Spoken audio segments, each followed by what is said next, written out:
Here I have the plug installed, and now it's just time to trim it off to where I need it.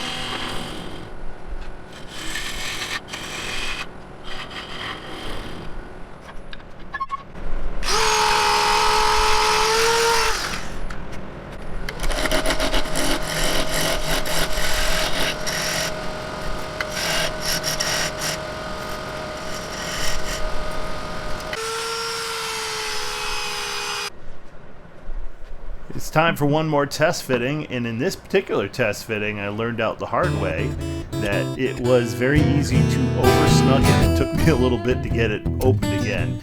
After I delivered it, I did warn him to not over-tighten it until they were all done filling it.